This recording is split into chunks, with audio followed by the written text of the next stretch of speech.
तो hi everyone, कैसे हैं आप लोग। उम्मीद करते हैं कि आप लोग बढ़िया होंगे और बढ़िया से तैयारी कर रहे हैं, है ना। चलिए, तो हम लोग प्रीवियस ईयर की क्वेश्चन प्रैक्टिस कर रहे हैं और अभी हम लोग सीजीएल टीयर 1 2023 का जो पेपर हुआ है उसको प्रैक्टिस कर रहे हैं ना। तो आज हम लोग सीजीएल 2023 21 जुलाई शिफ्ट 1 का हम लोग प्रैक्टिस करेंगे, है ना। आज हम लोग पूरे 25 सवाल 21 जुलाई शिफ्ट 1 का प्रैक्टिस करेंगे। ठीक है जी, सीजीएल 2021 का। ठीक है, चलिए तो स्टार्ट करते हैं ना। स्टार्ट करते हैं। अभी ये लाइव क्लास नहीं हो पा रहा है, अभी कुछ कारणवश रिकॉर्डेड क्लास दे रहा हूँ मैं, है ना। कुछ दिनों के बाद लाइव क्लास हम लोग स्टार्ट कर देंगे। ठीक है जी, चलिए तो पहला क्वेश्चन स्टार्ट करते हैं, है ना। तो फर्स्ट क्वेश्चन क्या है कि worker completes 3/5 of A work in 12 days, in how many days will he complete 3/4 of the work. ठीक है, क्या कर रहा है, एक श्रमिक 12 दिनों में एक कार्य का 3/5 भाग पूरा करता है, तो कार्य का 3/4 भाग कितने दिनों में पूरा करेगा, ये आपके क्वेश्चन में दिया हुआ है। ठीक है जी, चलिए तो यहाँ पे देखिए सिंपल है कि एक वर्कर जो है 3/5 काम 3/5 काम 3/5 काम कितने दिनों में करता है, 3/5 काम आपके 12 दिनों में करता है ना, 12 दिनों में करता है। तो आपसे पूछ रहा है कि 3/4 काम कितने दिनों में करेगा, तो एक काम कितने दिनों में करेगा, 12/3 12 डिवाइडेड बाई 3/5, है ना।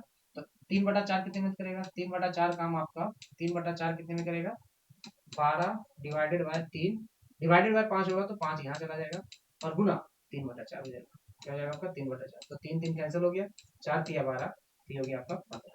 कितना हो गया, 15 दिन। ठीक है जी, तो 15 दिन इसका करेक्ट आंसर होगा। ठीक है, चलिए अगला सवाल देखते हैं। ठीक है, तो ये क्वेश्चन समझ में आया है ना। अगर आप देखें कि ये आपने डायरेक्ट यहाँ पे 3/4 से क्यों मल्टीप्लाई कर दिया, तो सिंपल है। देखिए क्या है कि 3/5 काम कितने दिनों में करता है, 3/5 काम आपका 12 दिनों में करता है। ठीक है जी, तो एक काम कितने दिन में करेगा, एक काम जो है आपका एक काम 12/3/5 करेगा, है ना। तो ये 5 ऊपर चला जाएगा। ठीक है, ये जो आपका 5 है, ये 5 क्या होगा, इधर चला जाता है, तो 12 गुना 5 हो जाएगा डिवाइडेड बाई 3। तो वही हमने किया, 12 गुना 5 डिवाइडेड बाई 3, और 3/4 कितने में करेगा, तो 3/4 को यहाँ पे मल्टीप्लाई कर देना है। ठीक है, चलिए अगला सवाल देखते हैं। नेक्स्ट क्वेश्चन क्या है। नेक्स्ट क्वेश्चन है, ये दिया हुआ है कि ये फिगर दिया हुआ है, in the given figure diameter A B and कोड C D of a circle meet at P, P T is a tangent to the circle at T, if C D equal to 8 centimetre, P D equal to 10 centimetre and P B equal to 8 centimetre, find A B. तो ये एक आपका circle दिया हुआ है ना।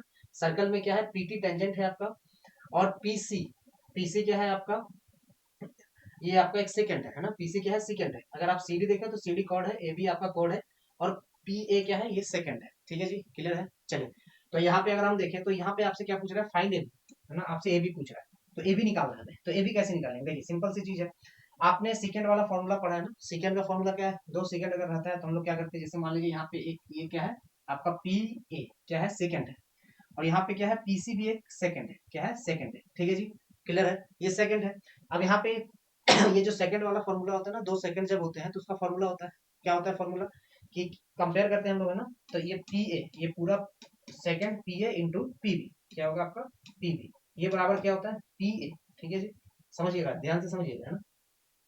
P A, ये पूरा पी ए, ठीक है, इंटू पी बी, ये आपको मल्टीप्लाई करते हैं। ठीक है जी, और नीचे आप क्या करते हैं, नीचे भी सेम काम करते हैं। नीचे भी क्या करेंगे, आपका पूरा पीसी इंटू पीडी, क्या करेंगे, पीसी इंटू पीडी। तो यहाँ पे सीधा आपका क्या हो गया, सीधा अगर आप देखें तो P A into PB, P A ये पूरा पी ए इंटू पीबी। ठीक है जी, उसके बाद पीसी, पीसी इंटू पीडी, तो ये हो जाएगा आपका पीसी इंटू पीडी। ठीक है, पीडी, क्लियर है।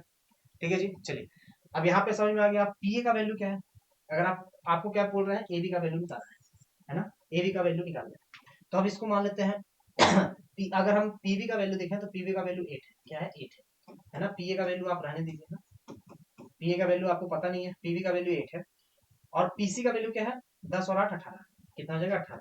ठीक है, पी डी का वैल्यू क्या है, पीडी का वैल्यू 10 है, और सीडी का वैल्यू क्या है आपका 8 है, तो पीसी कितना हो जाएगा 10 8 18 हो जाएगा, और पीडी कितना हो गया 10 हो गया, पीडी पीडी क्या हो गया आपका 10 हो गया। ठीक है जी, तो यहाँ से आप पीए का वैल्यू निकाल लेंगे, है ना, काट पीट बचाएंगे तो पीए का वैल्यू निकाल।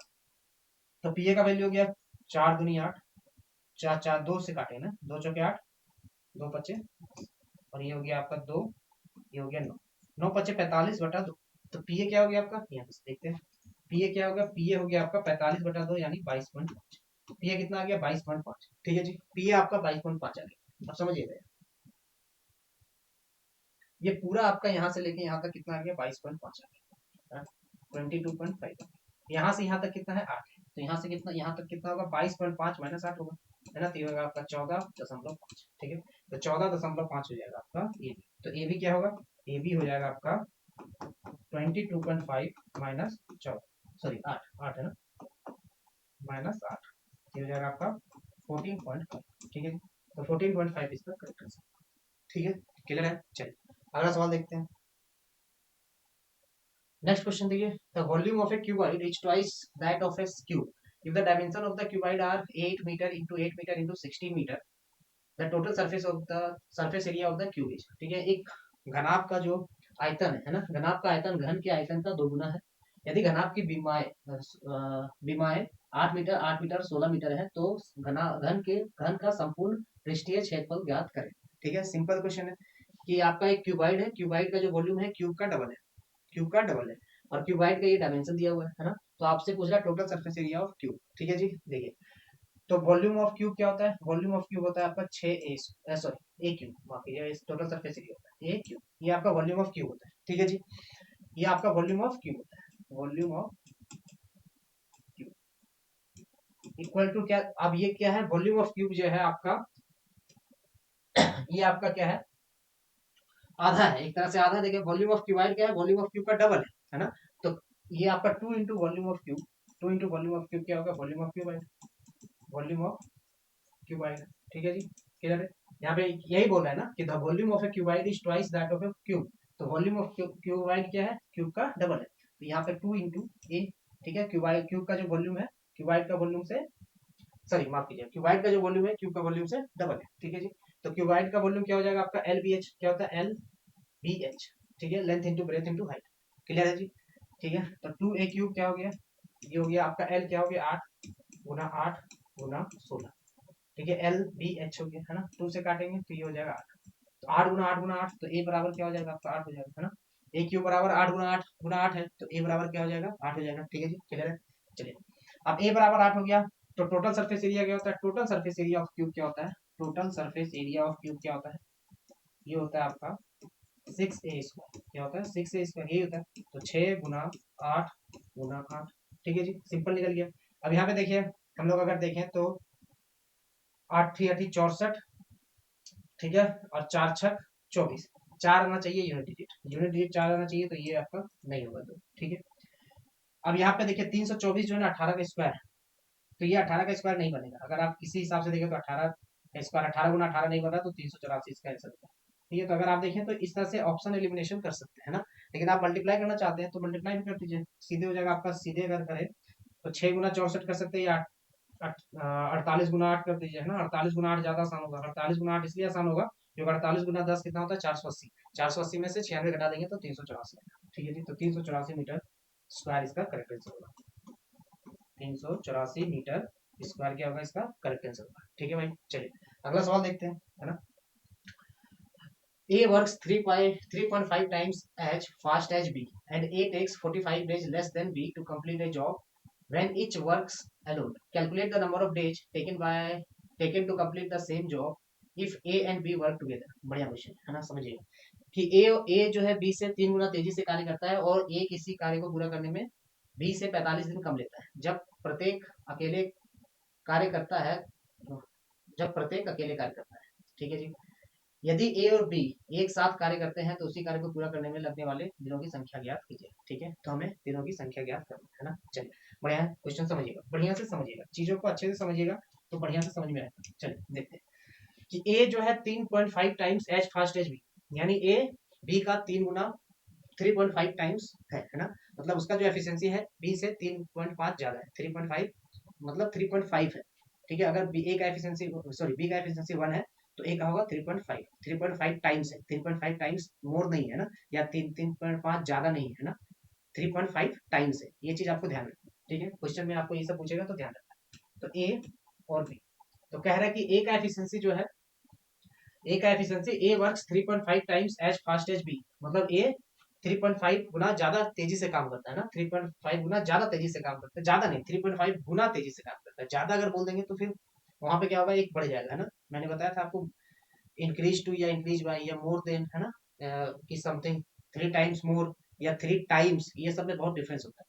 तो ए जो है A works 3.5 times as fast as, यानी ए जो है बी से 3 गुना तेजी कार्य करता है, 3 गुना तेजी, 3 गुना ज्यादा नहीं, 3 गुना तेजी करता है। ये सब चीज ध्यान रखना आपको, ठीक है जी।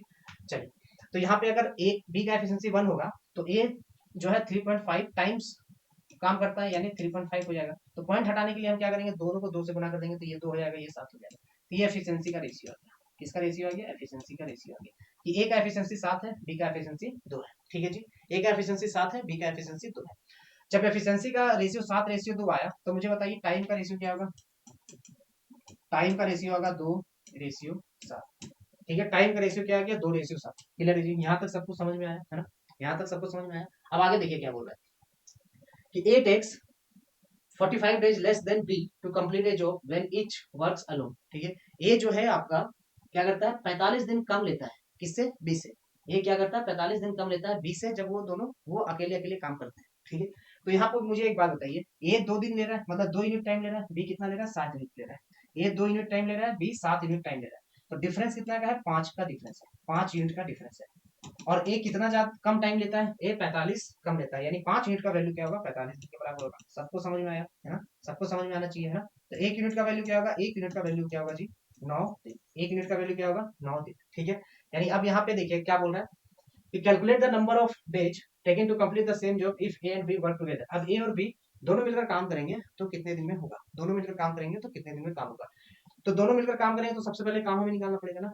एफिशिएंसी तो हमें मिल गया कि ए का एफिशिएंसी 7 है, बी का एफिशिएंसी 2 है, ठीक है। एफिशिएंसी मिल गया। टाइम निकालने के लिए हमें क्या चाहिए? टाइम निकालने के लिए वर्क बाय एफिशिएंसी चाहिए। तो वर्क हमें निकालना पड़ेगा। क्या करना पड़ेगा? वर्क निकालना पड़ेगा। अब देखिए, किसी एक आदमी को मान के, है ना, किसी एक पर्सन को मान के आप वर्क निकाल लीजिए कि ए का एफिशिएंसी अगर 7 है, ए का एफिशिएंसी 7 है और इसका टाइम जो है 2 यूनिट है, ठीक है। और 2 यूनिट का वैल्यू क्या है? 18 के बराबर। सॉरी, हाँ 18 के बराबर। 2 यूनिट का वैल्यू क्या होगा? 1 यूनिट का वैल्यू 9 के बराबर, तो 2 यूनिट का वैल्यू क्या होगा? 18 के बराबर, ठीक है जी। देखिए, वर्क इक्वल टू क्या होता है? वर्क इक्वल टू होता है आपका एफिशिएंसी इनटू टाइम, यही होता है ना। एफिशिएंसी इनटू टाइम, ए का एफिशिएंसी 7 है और टाइम कितना लग रहा है? 18। तो 18 गुना 7 क्या हो जाएगा? वर्क हो जाएगा, ठीक है। तो किसी एक पर्सन को मान के आप वर्क निकाले, तो वर्क हमने क्या निकाला? वर्क हो गया आपका 18 गुना 7, ये आपका टोटल वर्क हो गया, ठीक है। टोटल वर्क हो गया। अब यहाँ पे आपसे पूछ रहा है कि दोनों मिलकर काम को कितने दिन में करेंगे? तो दोनों मिलकर काम को कितने दिन में करेंगे? ए जो है 1 दिन में 7 काम करता है, बी 1 दिन में 2 काम करता है, तो एफिशिएंसी कितना हो गया? 9 हो गया। एफिशिएंसी दोनों का हो गया 9, तो टाइम इक्वल टू क्या हो गया? 18 गुना 7 बटा 9।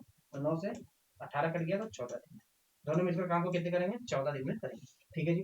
तो 14 इस क्वेश्चन का करेक्ट आंसर होगा, ठीक है। चलिए, अगला सवाल देखते हैं, है ना। तो इस तरह से आपको क्वेश्चन को ध्यान देना है कि क्वेश्चन में क्या आपको दिया गया है, ठीक है जी। और मोर देन दिया हुआ है कि मोर दिया हुआ है कि 3 टाइम्स मोर है कि 3 टाइम्स है, ये सब चीज आपको ध्यान में देना है। इंक्रीज टू है या इंक्रीज बाय है ना, ये सब चीज आपको ध्यान में देना है, ठीक है जी। चलिए, अगला क्वेश्चन देखते हैं, बढ़िया क्वेश्चन है। नेक्स्ट क्वेश्चन क्या दिया हुआ है कि if sec a plus 10 equal to 3 then cos a is equal to क्या होगा, है ना। sec a plus 10 equal to 3, तो देखिए आप लोग एक फॉर्मूला पढ़ेंगे, sec square a minus tan square A. Sec square theta वाला पढ़ेंगे ना, या ए पढ़िए या थीटा पढ़िए, कोई दिक्कत नहीं।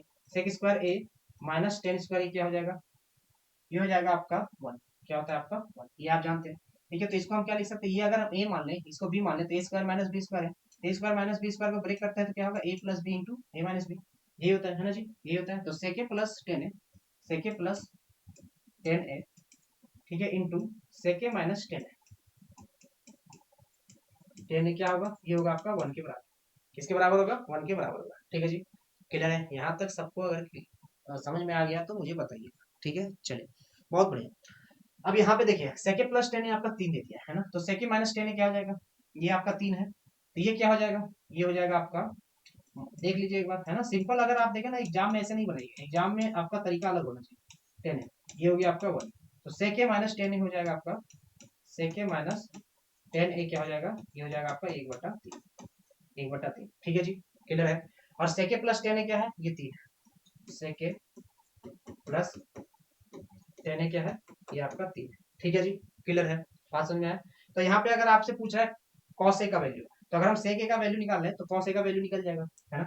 सेक कॉस ए का वैल्यू निकल जाएगा, तो ये क्या कीजिए, सबको जोड़ दीजिए, दोनों को जोड़ दीजिए, तो ये आ जाएगा 2 सेक ए, 2 सेक ए बराबर 3 प्लस 3, 3 प्लस 1/3 यानी 4/3, क्या आ गया? 4/3, ठीक है जी। तो सेक ए बराबर क्या हो गया? सेक ए बराबर हो गया आपका 2/3, सेक के बराबर आपका 3+1/3 क्या ना 10, सॉरी 3+1/3 क्या होता है आपका 10/3 होता है। ठीक है, माफ कीजिएगा 10/3, यहाँ पे मैंने गलत लिख दिया ना, ये आपके 10/3 ठीक है जी। ये होगा आपका 10/, ये होगा आपका 5/3, सेक क्या होगा आपका 5/3। तो सेक के अगर 5/3 है तो कॉस से क्या होगा, कॉस से होगा आपका 3/, तो 3/5 इसका करेक्ट आंसर। ठीक है जी, क्लियर। 3/5 इसका करेक्ट आंसर होगा। अब देखिए ये तो आपको मैंने समझाने के लिए बताया, लेकिन एग्जाम में कैसे करेंगे। एग्जाम में सिंपल याद रखिएगा, अगर सेक ए प्लस 10 है 3 दिया हुआ है तो सेक ए माइनस 10 क्या हो जाएगा, सेक ए माइनस 10 है, ये सीधे आप मान लीजिएगा ये क्या होगा, सीधे आपका 1/3 होगा। ठीक है जी, सेक ए माइनस 10 क्या होगा, सीधे आपका 1/3 होगा। ये सीधे आपको ये वाला स्टेप नहीं करना, ये तो मैंने आपको समझाने के लिए बस बता दिया कि ये होता है ना। ये जो है आपको ये वाला यहाँ तक आपको एग्जाम में करना ही है। ये अगर करेंगे आप तो एग्जाम आप भूल जाइए, है ना। ये आपको नहीं करना है, ये आपको मैंने समझाने के लिए, ठीक है। एग्जाम में आप ऐसा मत करने लगिएगा, ठीक है जी। चलिए, तो आपका एग्जाम अप्रोच सिर्फ यहीं से होगा, है ना। ये आपका एक आपने ये डाला और यहाँ पे काम स्टार्ट कर दिया, ठीक है जी, क्लियर है। तो ये चीज आपको ध्यान रखना है। तो सिंपल क्या है कि अगर, और ये cosec square minus cot square में दिया, cosec square A minus cot square A बराबर क्या आ गया है, अगर मान लीजिए 5, सॉरी ये तो 1 होगा ना, ये आपका 1, ये होगा 1, ठीक है। तो अगर आपसे cosec A plus cot A बराबर 5 दिया हुआ है तो cosec A minus cot A क्या होगा आपका 1/5 होगा, ठीक है जी, क्लियर है। तो ये चीज आपको ध्यान रखना है, ये सब छोटी छोटी चीजें ना आपको ध्यान रखना है। तो अगर सेके प्लस 10 है 3 दिया है तो सेके माइनस 10 क्या होगा, ये 1/3 होगा। सिंपल सिंपल सच। क्यों 1/3 होगा, क्योंकि आपने देख लिया है ना। ये क्या होगा, अगर ये मान लीजिए 3 दिया है और ये इसका वैल्यू निकालना, तो ये यहाँ पे जाके क्या करेगा, सेके प्लस 10 क्या होगा, यहाँ जाके डिवाइड हो जाएगा तो 1/3 हो जाएगा। ठीक है जी, क्लियर है। चलिए अगला सवाल देखते हैं। नेक्स्ट क्वेश्चन क्या है, if A and B work, if A and B together can do a piece of work in 20 days and A alone can do the same work in 30 days, in how many days can B alone complete the same work। Simple question है कि ए अकेला, ए और B दोनों मिलकर काम को 20 दिनों में कर सकते हैं और ए अकेले उसी काम को 30 दिनों में पूरा कर सकता है। तो बताइए बी अकेले उस काम को कितने दिनों में पूरा करेगा। सिंपल क्वेश्चन है, तो सिंपल हम लोग बना लेंगे ना। देखिए ये सब क्या है, डायरेक्ट अगर आप देखें तो एफिशिएंसी से बना सकते हैं। क्या है, एफिशिएंसी से बना सकते हैं। सीधे एफिशिएंसी वाला हम लोग कॉन्सेप्ट लगाएंगे, ए प्लस बी और यहाँ पे ए दिया हुआ है, तो ए प्लस बी टाइम लग रहा है, टाइम कितना लग रहा है, ए प्लस बी को 20 दिन लग रहा है और ए को अकेला 30 दिन लग रहा है। तो टाइम का रेशियो क्या हो गया, 2:3, 2:3, ये आपका टाइम का रेशियो। ठीक है जी, 2:3 ये क्या है, टाइम का रेशियो। तो एफिशिएंसी का रेशियो क्या होगा, एफिशिएंसी का रेशियो जस्ट उल्टा होगा, क्या होगा 3:2। ठीक है, अब बताइए मुझे ए का एफिशिएंसी क्या है, ए का एफिशिएंसी आ गया आपका 2, ए का एफिशिएंसी क्या आ गया 2, है ना। ए का एफिशिएंसी 2 है और ए प्लस बी का एफिशिएंसी क्या है 3 है। तो इसका मतलब बी का एफिशिएंसी क्या होगा, बी का एफिशिएंसी होगा 3 - 2 1, बी का एफिशिएंसी क्या होगा 3 - 2 1। ठीक है जी, क्लियर है, बात समझ में आया है ना, क्लियर है। तो बी का एफिशिएंसी क्या है 1 है। अब मुझे एक बात बताइए यहाँ पे क्या पूछ रहा है कि in how many days B alone can complete the same work, B अकेले काम को कितने दिनों में करेगा। तो मुझे एक बात बताइए, टोटल काम आपको निकालना है ना, आपको क्या निकालना है, टोटल काम निकालना है, टोटल वर्क निकालना है। तो वर्क के लिए मैंने आपको क्या बताया, एफिशिएंसी इनटू टाइम। तो आप तो किसी का भी निकाल सकते हैं ना, या तो ए प्लस बी का एफिशिएंसी और टाइम को मल्टीप्लाई कीजिए, या फिर सिर्फ ए का एफिशिएंसी टाइम को मल्टीप्लाई कीजिए, आपका वर्क निकल जाएगा। तो अगर हम ए प्लस बी का मल्टीप्लाई करेंगे तो ये हो जाएगा 20 × 30 60, और यहाँ पे मल्टीप्लाई करेंगे 30 × 2 क्या होगा 60 होगा।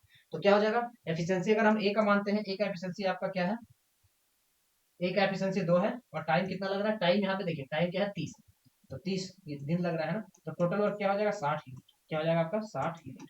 ठीक है जी, टोटल वर्क 60 यूनिट हो गया, है ना। टोटल वर्क 60 यूनिट हो गया, तो 60 यूनिट टोटल वर्क और बी का एफिशिएंसी क्या है 1, तो टाइम क्या लगेगा, इसको 60 दिन लगेगा। तो 60 दिन में भी काम को करेगा। तो ऑप्शन नंबर क्या होगा 4 करेक्ट होगा। ठीक है, क्लियर है, सिंपल क्वेश्चन है ना। चलिए अगला सवाल, कि सिंप्लीफाई द गिवन एक्सप्रेशन, ये आपको एक्सप्रेशन को सिंप्लीफाई करना है। तो यहाँ पे एक चीज आप देखिए, ध्यान दीजिएगा, अगर आपने ध्यान दिया होगा, ठीक है।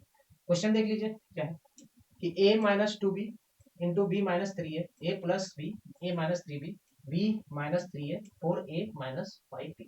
तो यहाँ पे अगर हम इसको छोड़ देते हैं ना, इसको आप अगर अभी थोड़ी देर के भूल जाइए, है ना। तो यहाँ पे अगर हम देखें तो a - 2b, b - 3 है और यहाँ पे है b - 3 है और यहाँ पे b - 3 है 4a - 5b। तो यहाँ पे देखिए b माइनस थ्री है, यहाँ पे भी है, और b माइनस थ्री है, यहाँ पे थोड़ा सा छूट गया ना, b माइनस थ्री है, यहाँ पे भी है। तो ये दोनों जो इक्वेशन है, इसको हम लोग में उसमें हम लोग क्या करेंगे, b माइनस थ्री कॉमन ले लेंगे। ठीक है जी, इधर अगर थोड़ा आप ध्यान दीजिएगा, यहाँ पे भी b माइनस थ्री है ना, और यहाँ पे भी क्या है, b माइनस थ्री है। तो हम इन दोनों इक्वेशन में क्या करेंगे, b माइनस थ्री कॉमन ले लेंगे, इसका अलग से सॉल्व कर देंगे। इसमें कोई कॉमन नहीं आ रहा है, इसमें कोई कॉमन नहीं आ रहा है, तो हम लोग क्या करेंगे, हम लोग सबसे पहले करेंगे b माइनस थ्री कॉमन। ठीक है जी, ये दिख रहा है, हाँ दिख रहा है, b माइनस थ्री क्या कर दिया, कॉमन है ना।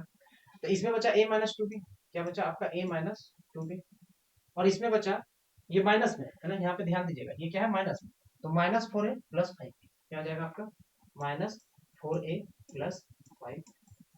ठीक है जी, क्लियर है, ये हो गया आपका minus four a plus five, यहाँ पे माइनस में है ना। ठीक है, अब यहाँ पे क्या होगा, ये आपका प्लस हो जाएगा, प्लस क्या हो जाएगा आपका, a plus B into A minus three, ये हो जाएगा a plus B into A minus three.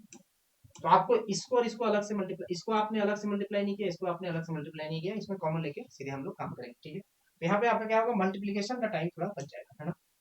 थोड़ा सा टाइम हमें क्या करना है, एग्जाम में जितना हो सके टाइम बचाना है ना? तो टाइम बचाने के लिए हम लोग ये काम करेंगे। तो ये हो गया आपका b माइनस थ्री है, b माइनस थ्री, और ये यहाँ पे अगर हम देखें तो ये हो गया आपका थ्री बी। ठीक है, ये a माइनस फोर ए यानी माइनस थ्री है, और five B minus two B three B. ठीक है, तो माइनस थ्री है, यही हो गया ना। यहाँ पे अगर आप देखें तो क्या हो गया, a माइनस फोर ए, ये हो गया आपका माइनस थ्री है ना, और five B minus two B three B, three यहाँ पे भी आपका कॉमन है ना। तो यहाँ पे हम थ्री एक बार फिर से कॉमन लेंगे, ये हो गया आपका थ्री बी माइनस थ्री ए, ये हो गया आपका a माइनस, क्या हो गया आपका a माइनस, और यहाँ पे प्लस क्या करेंगे, अब इसको मल्टीप्लाई कीजिए, ये हो गया आपका a square plus A B, A square plus A B minus three A B. ठीक है, minus three A B minus three B. ठीक है जी, ये हो गया आपका, क्लियर है, यहाँ तक समझ में आया। अब मुझे एक बात बताइए, अब इसको सॉल्व करेंगे, इसको भी सॉल्व करना है आपको, है ना, इसको भी सॉल्व करना है। ये हो गया आपका बी, यहाँ पे आपको थ्री मल्टीप्लाई करना है, तो ये हो गया आपका ए बी, या थ्री भी रहने भी देंगे तो कोई दिक्कत नहीं है, रहने देना ज्यादा आसान है क्योंकि आपको फिर से मल्टीप्लाई करना है ना, रहने दीजिएगा थ्री। ठीक है, तो यहाँ पे थ्री जो आपने हटाया था, ये थ्री रहने, ज्यादा आसान है ना, थ्री आप रहने दीजिए। ये हो गया आपका थ्री ए बी।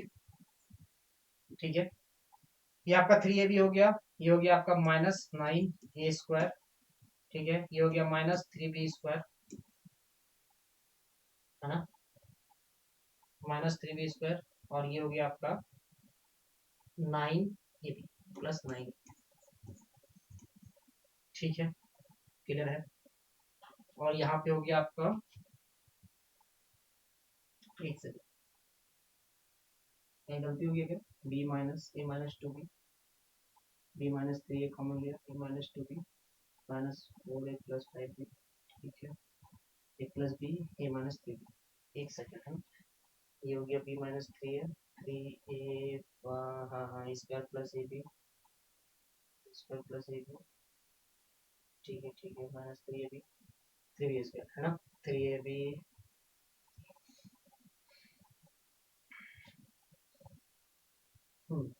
ये हो गया आपका नाइन ए बी प्लस, ये हो गया आपका ए स्क्वायर, एक सेकंड, नाइन ए स्क्वायर,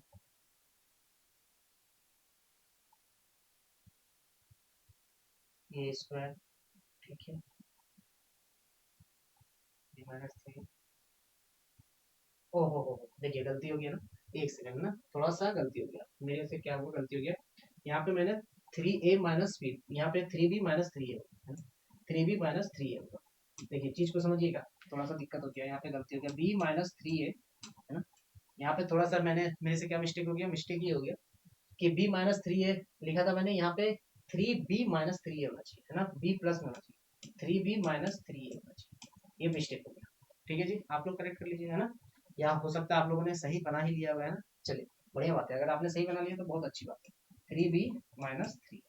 ठीक है, अगर आपने सही बना लिया तो बहुत अच्छी बात है ना, इससे अच्छी बात क्या हो सकती है। प्लस क्या करेंगे आप, ए स्क्वायर, क्या हो जाएगा आपका a square plus A B minus 3ab minus 3b²। ठीक है जी, यहाँ पे आप मल्टीप्लाई करेंगे तो ये होगी आपका 3b² minus 9ab minus 3ab plus 9a²। अब यहाँ पे देखिए प्लस a²।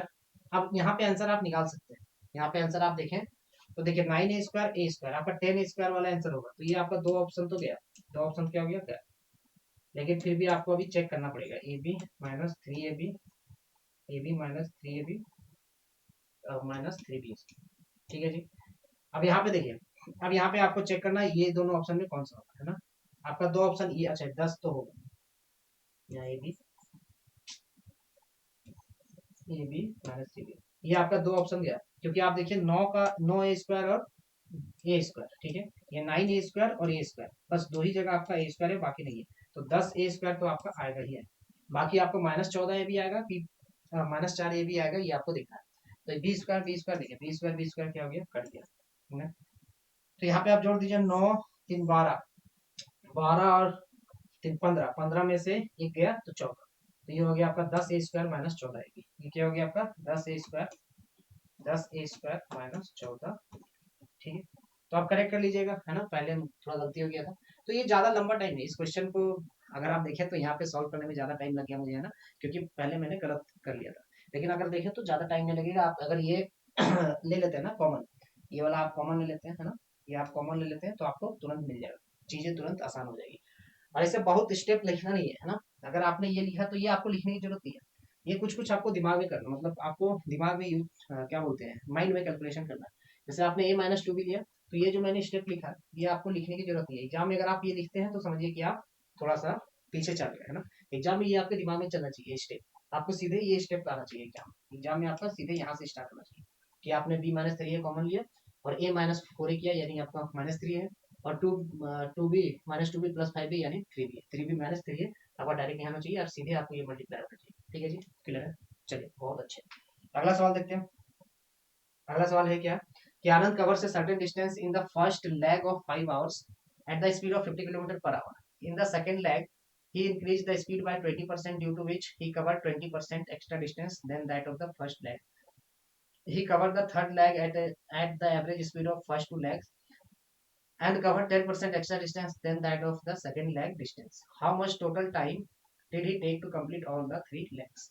क्वेश्चन एक बार आप हिंदी में देख लीजिएगा। हिंदी में क्या है कि आनंद 5 घंटे के पहले अंतराल में 50 किलोमीटर की चाल से एक निश्चित दूरी तय करता है। दूसरे अंतराल में उसने चाल में 20% की वृद्धि की, जिसके कारण उसने पहले अंतराल की तुलना में 20% अधिक दूरी तय की। वह तीसरे अंतराल को पहले दो अंतराल की औसत चाल से तय करता है और दूसरे अंतराल की दूरी की तुलना में 10% अधिक दूरी तय करता है। तीनों अंतरालों को पूरा करने में उसे कुल कितना समय लगा। ठीक है, ये आपके क्वेश्चन में पूछा गया, बहुत ही बढ़िया क्वेश्चन है। अगर आप देखें तो बहुत बढ़िया क्वेश्चन है, समझिएगा। तो देखिए 3 अंतराल है ना, 3 आपके लेग्स, तो मान लेते हैं ये हम लोग डिवाइड कर देते हैं 1 2 3, 3 लेग में हमने डिवाइड किया। पहला लेग में क्या कह रहा है, पहला लेग में आनंद जो है 50 किलोमीटर पर आवर का स्पीड से 5 घंटा चलता है। 50 किलोमीटर पर आवर का स्पीड से 5 घंटा चलता है, 5 आवर्स चलता है। ठीक है जी, यही आपसे पूछ रहा है। तो यहाँ पे डिस्टेंस कितना हो गया, ये आपका 250 किलोमीटर, ये 250 किलोमीटर डिस्टेंस आपका पहला लेग में। ठीक है, यहाँ तक तो सिंपल है। अगला क्या बोल रहा है, सेकंड लेग में क्या कर रहा है, ही इंक्रीज द स्पीड बाय 20%। अब जो इंक्रीज डिस्टेंस जो है वो 20% बढ़ा देता है। तो पहले 50 किलोमीटर पर आवर था, तब क्या हो जाएगा 20% बढ़ा देगा तो 60 किलोमीटर पर आवर, क्या हो जाएगा आपका 60 किलोमीटर पर आवर। ठीक है जी, क्लियर है। Due to which he cover 20% extra distance than that of the first leg. ठीक है, और इसके वजह से वो क्या करता है, उसका जो है 20% एक्स्ट्रा डिस्टेंस कवर करता है। क्या बोल रहा है, सेकंड लेग में he increase the speed by 20%, due to which he covered 20% extra distance than that of the first leg. 20% extra distance cover किया, यानी वो 5 घंटा में ही किया होगा, है ना, वो 5 घंटा में ही किया होगा। तो 20% एक्स्ट्रा डिस्टेंस कवर किया, यानी क्या है, यहाँ पे पहले आपका 250 किलोमीटर कवर था, 20% एक्स्ट्रा यानी 300 किलोमीटर कवर, 300 किलोमीटर कवर करेगा। ठीक है जी, और यही 5 घंटे में करेगा, है ना, ये आपका 300 किलोमीटर कवर और इसी 5 घंटे में करेगा। ठीक है, क्योंकि आपका बोला due to which he cover, इसकी वजह से 20% एक्स्ट्रा डिस्टेंस कवर करता है। तो यहाँ पे समझ में आ गया कि 5 घंटे में करेगा। आप देखें तो 60 300 बटा 60 क्या होगा, 5 ही होगा। ठीक है, अब जो लास्ट वाला लेग बोल रहा है, यानी लास्ट अंतराल में क्या बोल रहा है कि he cover the third leg at the average speed of the first two leg. जो दोनों लेग में उसने ट्रेवल किया, उसमें जो ये दोनों लेग का जो एवरेज स्पीड होगा, ये दोनों लेग में यहाँ से यहाँ तक जाने में उसका जो एवरेज स्पीड है, उसका आपको, ठीक है, उसी एवरेज स्पीड से तीसरा लेग कंप्लीट करता है। ठीक है, यहाँ से लेके यहाँ तक जाने में जो उसका एवरेज स्पीड रहा, ठीक है, उसी स्पीड से ये तीसरा लेग कंप्लीट करता है। तो यहाँ पे देखिए दो चीज आप देख सकते हैं, यहाँ पे 5 घंटा तो एवरेज स्पीड क्या होगा इनका, क्या हो जाएगा, एवरेज हो जाएगा, 50 और 5 का एवरेज हो जाएगा। टाइम अलग रहता तो एवरेज हम नहीं लेते, तो आप total distance by total time करते हैं। अगर टाइम मान लीजिए अलग रहता तो total distance by total time करते हैं। यहाँ पे अगर एवरेज स्पीड देखेंगे तो अगर टोटल डिस्टेंस कितना हो गया 300 प्लस 250 यानी 550, और टाइम कितना लग गया, टाइम आपका 10। तो देखिए 55 किलोमीटर पर आवर आया ना, 55 किलोमीटर पर आवर। तो यहाँ पे ये आपको एवरेज स्पीड यहाँ से निकाल सकते हैं 55 किलोमीटर पर आवर, इस तरह से निकाल सकते हैं। लेकिन जब आपका टाइम सेम होगा ना, जब आपका दोनों अंतराल में टाइम सेम है और स्पीड अलग अलग है, तो इनका एवरेज क्या होगा, इनका सम का डिवाइड बाय 2 कर दीजिए, है ना, मतलब इन्हीं स्पीड का जो एवरेज होगा, यानी 60 प्लस 50 डिवाइडेड बाय 2। ठीक है जी, क्लियर है। चलिए, तो ये हो जाएगा आपका 55 किलोमीटर पर आवर, है ना। अब ये कह रहा है कि and cover 10% extra distance than that of the second leg. दूसरे अंतराल यानी दूसरे लेग में जितना उसने डिस्टेंस कवर किया, उसका 10% एक्स्ट्रा डिस्टेंस कवर करता है तीसरे अंतराल में। तो इसका 10% एक्स्ट्रा कवर करता है, यानी 330 किलोमीटर करता है। क्या करता है, 330 किलोमीटर करता है। ठीक है जी, और 330 किलोमीटर 55 का स्पीड से कितना टाइम लगेगा, ये आपका लगेगा 330/55, है ना, 330/55, तो ये हो गया आपका 6 घंटा। कितना लगेगा, 6 घंटा। तो 6 घंटा का डिस्टेंस यहाँ पे, सॉरी 6 घंटे का जर्नी यहाँ पे इसका होता है। तो टोटल बोला है, टोटल टाइम कितना लगा यहाँ से यहाँ तक जाने में, तो 5 5 10 6 16, तो 16 घंटा यहाँ से यहाँ तक जाने में लगेगा। तो ऑप्शन नंबर 2 क्या होगा, करेक्ट होगा। क्लियर है, ठीक है जी। चलिए अगला सवाल देखते हैं। अगला सवाल क्या है कि which of the following option is not correct trigonometric identity. इसमें से कौन सा ट्रिग्नोमेट्रिक आइडेंटिटी नहीं है। तो cos square minus sine square theta equal to 1 होता है, ये आपका गलत है ना। Cos square plus sine square theta equal to 1 होता है। ठीक है जी, cos square theta plus sine square theta क्या होता है, 1 होता है। ये भी सही है आपका, ये भी सही है, ये भी सही है। cos square theta minus cot square theta 1, या 1 plus cot square theta equal to cos square theta, 1 plus tan square theta equal to sec square theta, 1 minus sin square theta equal to cos square theta. तो option number 1 क्या है, गलत है। Clear है, तो तीनों identity यहाँ पे सही है, एक आइडेंटिटी गलत है। सिंपल क्वेश्चन था। अब देखिए बढ़िया क्वेश्चन है कि A sold an article to B at 25% profit and B further sold it to C by earning a certain profit. If the cost price of C is 30% more than cost price of A, then find the profit percentage earned by B. Question बढ़िया समझिएगा कि A कोई वस्तु को 20% लाभ पर B को बेच देता है, और B कुछ प्रॉफिट कमाता है और उसको C पे बेच देता है। कितना प्रॉफिट कमाया B, आपसे यही पूछा गया। ठीक है, और यदि C का क्रय मूल्य ए के क्रय मूल्य से 30% अधिक है, सी का जो कॉस्ट प्राइस, ए का कॉस्ट प्राइस से कितना है, 30% ज्यादा है, तो बी द्वारा अर्जित लाभ प्रतिशत ज्ञात कीजिए। मतलब बी कितना प्रॉफिट परसेंट कमाया, ये आपको ध्यान निकालना है ना। चलिए, तो सिंपल है, ए, 3 लोग हैं, ए बी और सी। ठीक है, चलिए अब यहाँ पे मान लेते हैं ए का कॉस्ट प्राइस क्या है, 100 रुपया। ए का कॉस्ट प्राइस क्या है, 100 रुपया। ए जो है आर्टिकल को 25% प्रॉफिट में बी को बेचा, यानी ए जो है बी को कितना में बेचा, 125 में। ठीक है जी, क्लियर है। ए बी को कितना में बेचा, 125 में। अब यहाँ पे क्या बोला, if the cost price of C is 30% more than that of cost price of A. Cost price of A का जितना कॉस्ट प्राइस है उससे सी का कॉस्ट प्राइस 30% ज्यादा है, यानी ए का कॉस्ट प्राइस क्या है, 100 रुपया। ए का कॉस्ट प्राइस क्या है, 100 रुपया। तो सी का कितना होगा, सी का होगा आपका 130। क्या होगा, 130। क्लियर है, सी का कॉस्ट प्राइस क्या होगा, 130। अब सी का अगर कॉस्ट प्राइस 130 है, इसका मतलब बी सी को कितने में बेचा, बी सी को 130 रुपए में बेचा। बी सी को कितने में बेचा, बी जो है सी को 130 रुपए में बेचा, यानी ये जो 130 रुपए है, ये बी का क्या है, बी का सेलिंग प्राइस, बी का सेलिंग प्राइस है। ठीक है, बी का सेलिंग प्राइस ये है, और बी का कॉस्ट प्राइस क्या है, बी का कॉस्ट प्राइस क्या है, 125। बी का कॉस्ट प्राइस क्या है, 125। बी खरीदा कितने में, 125 में, बेचा कितने में, 130 में। कितने का फायदा हुआ, 5 का फायदा हुआ। कितने में से, 125 में से। कितना परसेंट फायदा कमाया, 2 गुना 100 कर दीजिए, है ना। 25 25 125, 25 चौके 100, 5 5 कट गया, तो 4% का फायदा कमाया। 4% का फायदा भी कमाया। तो ऑप्शन नंबर 2 क्या होगा, करेक्ट होगा। क्लियर है, चलिए बहुत अच्छा क्वेश्चन था, बहुत सुंदर। अगला सवाल देखिए, at simple interest a sum of rupees 6400 becomes 8320 in 3 years. What will rupees 7200 become in 5 years at the same rate?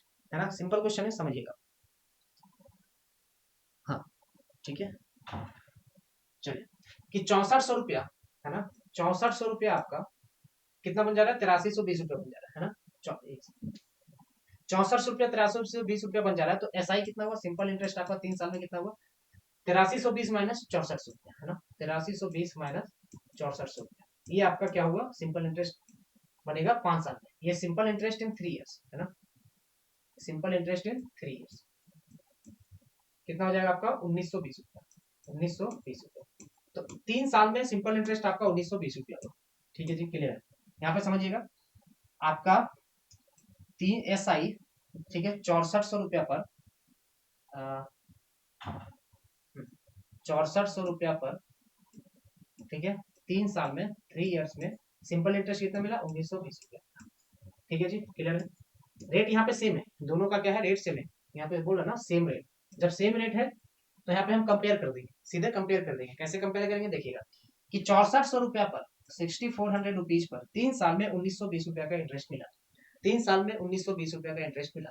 तो मुझे एक बात बताइए, 6400 रुपया पर 5 साल में कितना इंटरेस्ट मिलेगा, 6400 रुपया पर 5 साल में कितना इंटरेस्ट मिलेगा, 6400 रुपया में 5 साल में कितना इंटरेस्ट मिलेगा, 5 ईयर्स में।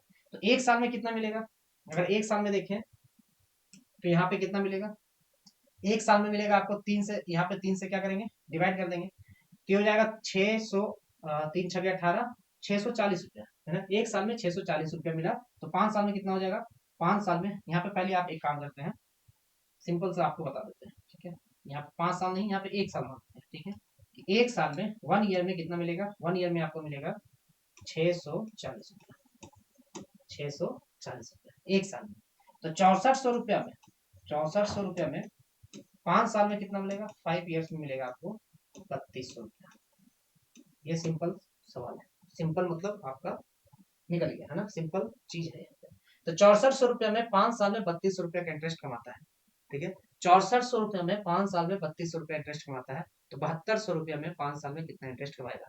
तो सिंपल यहाँ पे क्या होगा, आप रेशियो का लगा दीजिएगा ना, 6400 रुपया में 5 साल में कितना कमाता है, 3200 रुपया कमाता है। तो सीधे आप यहाँ पे रेशियो से कंपेयर कर दीजिएगा, 72 जो इसका रेशियो होगा, प्रिंसिपल का जो रेशियो होगा वही आपका इंटरेस्ट का रेशियो होगा। कैसे होगा आपको बताता हूँ। तो 7200 रुपये में कितना कमाएगा, तो ये हो जाएगा आपका 8 बार में, ये हो जाएगा आपका 9 बार में। तो 8 का वैल्यू क्या है, 3200 के बराबर, तो 1 का वैल्यू 400 के बराबर, 1 का वैल्यू 400 के बराबर, तो 9 का वैल्यू क्या होगा, 9 का वैल्यू होगा 3600 रुपया के बराबर, ठीक है। तो 3600 रुपया का इंटरेस्ट होगा 5 साल में, 5 साल में क्या होगा, 3600 रुपया का इंटरेस्ट होगा। अब आपका 3600 रुपया 5 साल में इंटरेस्ट है, आपसे क्या पूछ रहा है कि राशि कितनी हो जाएगी, यानी अमाउंट पूछ रहा है ना। तो 7200 रुपया में 36 रुपया ऐड कर देंगे तो कितना आ जाएगा, 10,800 रुपया। तो 10,800 रुपया आपका करेक्ट आंसर, ठीक है। 7200 में आप अगर 3600 रुपया ऐड कर देंगे तो क्या हो जाएगा आपका 008 साल को 10, तो 10,800 रुपया इसका अमाउंट हो जाएगा, क्लियर है। सिंपल यहाँ पे आप इस तरह से निकाल सकते हैं, नहीं तो आप रेट निकालना चाहेंगे तो रेट निकाल सकते हैं। कि 640 रुपया आपका 1 साल का इंटरेस्ट, यहाँ पे बेसिकली आपका वही हुआ, सब कुछ वही हुआ। आप टोटल निकालेंगे 1920 रुपया में, 1920 रुपया 3 साल में इंटरेस्ट, 1 साल में 640 रुपया इंटरेस्ट, 1 साल में 640 रुपया इंटरेस्ट, ठीक है। तो इंटरेस्ट रेट कितना हो गया, 640/64 यानी 10%, 10% इंटरेस्ट रेट हो गया है ना। 10% इंटरेस्ट रेट हो गया, तो 10% इंटरेस्ट रेट से एक साल में 720 रुपया, 3 साल में कितना 5 साल में कितना हो जाएगा, 3600 रुपया, ठीक है। इस तरह से आप निकालेंगे, थोड़ा लंबा प्रोसेस हो जाएगा। तो सिंपल यहाँ पे हम लोग क्या करेंगे, ऐसे निकाल, ठीक है जी, क्लियर है। तो ये हुआ कैसे, देखिए, मान लीजिए प्रिंसिपल इक्वल टू क्या होता है, sorry S I equal to क्या होता है, एस आई इक्वल टू होता है पी आर टी, ठीक है। एस आई 1 मान लेते हैं और प्रिंसिपल 1 मान लेते हैं। आपका देखिए आर भी सेम कर दिया हमने, टी भी सेम कर दिया। अगर आप ध्यान दीजिएगा, आर तो पहले से बोला कि सेम रेट ऑफ इंटरेस्ट होगा, टाइम भी हमने यहाँ पे 5 बना दिया है ना, तो आर भी सेम कर दिया, टी भी हमने सेम कर दिया।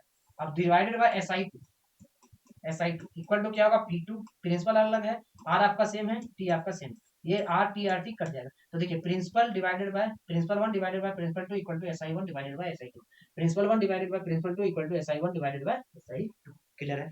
आपका क्या होगा, सेम रेशियो में होगा, है ना। चलिए अगला सवाल देखते हैं फटाफट। Find the value of the given expression, इसका आपको वैल्यू निकालना है। तो सिंपल निकालते हैं ना, टाइम इसमें वेस्ट काहे करेंगे ना। तो ये हो जाएगा आपका 7 7 कट जाएगा, बचाएगा -9 9 5 14, ठीक है। 8 माइनस ये हो जाएगा 9 5 14, ठीक है, 14 प्लस 14, 8 माइनस प्लस 14 ये हो गया -6 यानी 9, ठीक है। यहाँ तक आ गया 9, यहाँ तक आपका आ गया 9, ठीक है जी, क्लियर है। ये आपका 7 7 कट जाएगा, तो ये हो जाएगा आपका यहाँ पे आ जाएगा आपका 14, ठीक है, यहाँ हो जाएगा आपका 14, ठीक है। तो 8 माइनस 14 हो जाएगा -6, ठीक है। यहाँ पे 8 माइनस 14 करेंगे तो ये हो गया आपका -6, -6 हो जाएगा 3 माइनस -6 हो जाएगा आपका 9, ठीक है। तो ये हो गया आपका +9, और यहाँ पे 10 डिवाइडेड बाय 5 गुना 1, ठीक है, 10 डिवाइडेड बाय 5 गुना 1 यानी 2 गुना 1, ठीक है। तो 2 गुना 1 2 प्लस ये हो गया आपका 11, तो 11 इसका करेक्ट आंसर, 11 क्या होगा करेक्ट आंसर। अगला सवाल देखते हैं। The weight in kg of 5 girls of a class are 49, 42, 61, 55 and 58. What is the average weight in kg of these 5 girls? Average weight निकालना है तो डेविएशन मेथड या फिर आप सिंपल जोड़ के भी करना चाहेंगे जल्दी जल्दी तो आप कर सकते हैं ना, जोड़ के भी करना चाहें तो जल्दी जल्दी कर सकते हैं।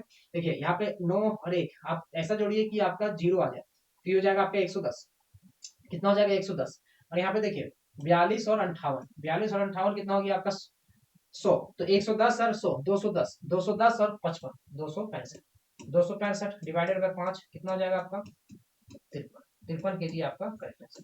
तो 53 केजी क्या होगा करेक्ट आंसर होगा, है ना। सिंपल जोड़ सकते हैं, डेविएशन मेथड लगाएंगे, मान लीजिए हम वेट मान लेते हैं, ठीक है, 9 2 11 11 12 12 5 17 17 8 25, ठीक है, ठीक है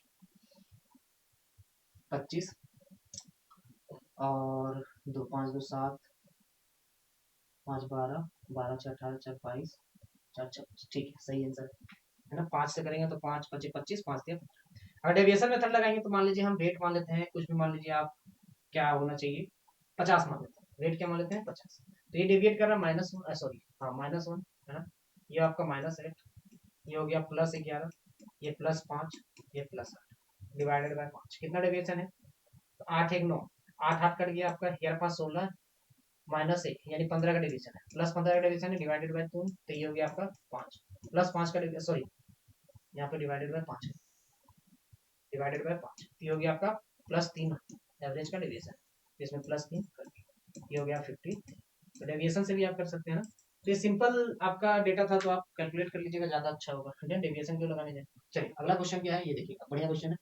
In the given figure, a circle is inscribed in triangle PQR such that it touches the side PQ, QR and RP at the point DEF respectively. If the length of the side PQ equal to 18 cm, QR बराबर 13 है and RP बराबर 15 है, then find the length of PD। बढ़िया question है, समझिएगा। ये जो है आपका, ये आप एक सर्कल है, सर्कल में ये क्या है आपका बेसिकली क्या है आर क्यू एक टेंजेंट है, P R R R Q क्या है यहाँ पे एक टेंजेंट बना रहा है ना, एफ भी आपका टेंजेंट बना रहा है, यहाँ पे आपका टेंजेंट बना रहा है, बेसिकली ये डी ई एफ में क्या कर रहा है आपको टच कर रहा है ना, डी ई एफ में ये सर्कल को टच कर रहा है, ठीक है। यहाँ पे सबका डेटा दिया हुआ है कि पी क्यू बराबर 18 है, क्यू आर बराबर क्या दिया हुआ है, क्यू आर बराबर 13 दिया हुआ है और आर पी बराबर 15 दिया हुआ है, यही आपका दे दिया है ना, पूरा आपको फिगर के बारे में ये बता दिया गया है। लेकिन यहाँ पे आपसे क्या पूछ रहा है, आपसे पूछ रहा है पीडी का वैल्यू, है ना, find the length of PD, PD का वैल्यू बना रहा है, पूछ रहा है आपसे।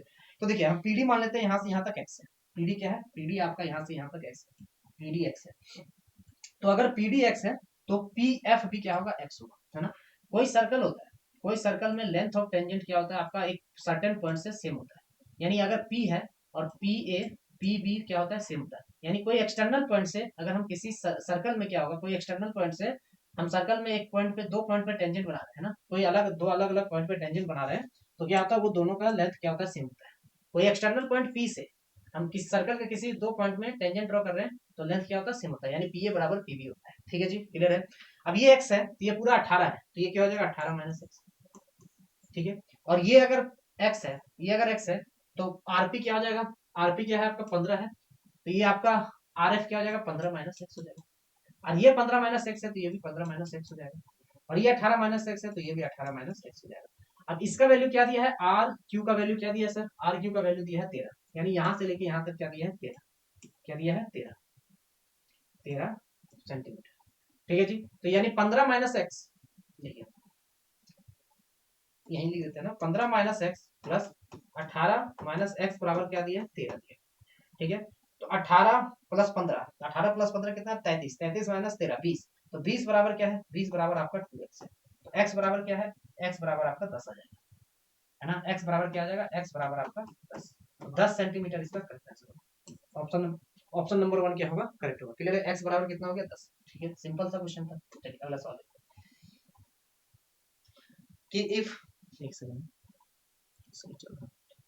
If a plus b plus c equal to 12 है and ab plus bc plus ca equal to 47 है, then find the value of a cube plus b cube plus c cube minus 3abc। ये question मैंने शायद एक तो class पहले भी कराया है, लास्ट क्लास में शायद कराया था, इससे पहले कराया था, है ना। सेम क्वेश्चन है, इसी टाइप का क्वेश्चन है, सिर्फ डेटा बदल के आपको दे दिया है। जब डेटा बदल के दे दिया तो आई थिंक अगर आपने वो क्लास लिया होगा तो आप इसको बना सकते हैं, और ऐसा नहीं है कि आप नहीं बना सकते हैं, आपने पहले से इस टाइप का क्वेश्चन प्रैक्टिस किया होगा तो आप भी बना सकते हैं। चलिए, तो यहाँ पे क्या बोल रहा है, देखिए यहाँ पे आपसे पूछ रहा है a cube plus b cube plus c cube minus 3abc का वैल्यू, है ना। वहाँ पे सिर्फ a cube plus b cube plus c cube का वैल्यू पूछा था। तो देखिए सिंपल एक फॉर्मूला होता है, आपको पता होगा, है ना, सबको लगभग पता होगा कि a cube plus b cube plus c cube minus 3abc equal to क्या होता है, ये होता है आपका a plus B plus c, a plus B plus c into a square plus b square plus c square minus a B minus b c minus c. ये आपका formula, ठीक है जी। फॉर्मूला आपको समझ में आ गया, हाँ, फॉर्मूला ये होता है। तो अगर आपको a cube plus b cube plus c cube minus 3abc का वैल्यू निकालना है ना, ये आपको वैल्यू निकालना है, ये आपको वैल्यू निकालना है, तो आपको क्या करना पड़ेगा, आपको इसका वैल्यू निकालना पड़ेगा, इसका वैल्यू निकालना पड़ेगा, इसका वैल्यू निकालना पड़ेगा। इसका वैल्यू आपको 12 दे दिया है, इसका वैल्यू क्या है, ए प्लस बी प्लस सी का वैल्यू 12 दे दिया, a B plus b c plus c a का वैल्यू 47 है। तो यहाँ पे अगर हम माइनस कॉमन ले लें तो क्या हो जाएगा, ए प्लस हो जाएगा, ए बी प्लस हो जाएगा, है ना। तो ये जब प्लस हो जाता है a B plus b c plus c a का वैल्यू भी आपका क्या है, 47 आ गया। तो आपसे बेसिकली क्या निकालना है, a square plus b square plus c square का वैल्यू, ठीक है जी। तो इस टाइप के क्वेश्चन में हम लोग क्या करते हैं, देखिए a square plus b square plus c square का वैल्यू चाहिए ना, plus b square plus c square का वैल्यू चाहिए, है ना। तो a square plus b square plus c square plus 2ab plus b c plus c a का equal to क्या होता है, ये होता है आपका ए प्लस बी प्लस सी का whole square, a plus B plus सी का होल स्क्वायर। यानी ए प्लस बी प्लस सी का होल स्क्वायर का वैल्यू क्या होता है, a square plus b square plus c square plus 2ab into 2 into a B plus b c plus c a. तो अब मुझे एक बात बताइए, ये सिंपल आपको मैं बार बार बताता हूँ, लेकिन अगर आप देखें तो सीधा ही आप निकाल सकते हैं, a square plus b square plus c square, है ना, इक्वल टू क्या होता है, a square plus b square plus c square plus 2 into a B plus b c plus c a. तो अगर आपको a square plus b square plus c square का value चाहिए, तो a plus b square plus c square में से हम लोग 2 into a B plus b c plus c a minus कर देंगे। तो a square plus b square plus c square क्या है, दिस इज आपका 12 का स्क्वायर यानी 142, ठीक है। क्या हो जाएगा, तो आपका a square plus b square plus c square क्या हो जाएगा, आपका 144 माइनस 2 गुना इसका वैल्यू क्या है 47, 2 गुना 47 यानी 94, ये हो गया आपका 50। तो a square plus b square plus c square क्या हो गया सर 50, कितना हो गया 50, तो ये हो गया आपका 50, है ना। यहाँ पे ये हो गया 50, इसका वैल्यू कितना है 47, है ना। इसको मल्टीप्लाई किससे करेंगे, इसको मल्टीप्लाई करना पड़ेगा आपको 12 से, 12 से, तो ये आपका निकल गया, ये हो गया आपका 12 गुना 3, ये हो गया आपका 36, 36 इसका करेक्ट आंसर होगा option number A. Option number A क्या होगा 36, क्लियर है। चलिए अगला सवाल देखते हैं। नेक्स्ट क्वेश्चन क्या है, इन द गिवन फिगर, ये फिगर है आपका ट्रायंगल क्यूपीएस सिमिलर टू ट्रायंगल एसआरक्यू, ठीक है। यानी ट्रायंगल आपका क्यूपीएस, ये आपका क्यूपीएस जो ट्रायंगल है ये क्या है, similar to triangle, similar to triangle क्या है, सिमिलर टू ट्रायंगल आपका एसआरक्यू, एसआरक्यू इसके आपका सिमिलर है, ठीक है। दिख नहीं रहा है तो ये आपका 2f, ये आपका 52 डिग्री है, 52 डिग्री, ये आपका 106 डिग्री है, और ये आपका 2x प्लस 12 है, ठीक है जी, क्लियर है। आपसे पूछ रहा है पी एस आर का वैल्यू, यानी आपका ये एंगल पूछ रहा है। अब देखिए समझिएगा चीज को बढ़िया से, हाँ? जब भी कोई ट्रायंगल, दो ट्रायंगल सिमिलर होता है, जैसे मान लीजिए ट्रायंगल ए बी सी और सिमिलर है triangle P Q are, P Q, अगर दो ट्रायंगल सिमिलर होता है तो एक चीज आपको ध्यान में रखना है, सबसे पहले करस्पॉन्डिंग साइड का रेशियो क्या होता है, सेम होता है। करस्पॉन्डिंग साइड का रेशियो क्या होता है, सेम होता है। दूसरा कि करस्पॉन्डिंग एंगल सेम होता है। करस्पॉन्डिंग एंगल का मतलब समझिएगा, अगर मैं लिखता हूं triangle A B C similar to triangle P Q R, इसका मतलब क्या होगा, इसका मतलब ये होता है, इसका मतलब ये होता है कि आपका एंगल ए एंगल पी के बराबर है, एंगल बी एंगल क्यू के बराबर है, और एंगल सी एंगल आर के बराबर है, ठीक है। यहां तक सबको समझ में आया, है ना। अगर मैं ऐसे लिखूं ट्रायंगल ए बी सी की जगह बी ए सी लिख दो, B A C similar to triangle P Q R, आप बोले इसमें क्या दिक्कत है सर, इसमें क्या दिक्कत है, ये भी तो सेम, नहीं दिक्कत है।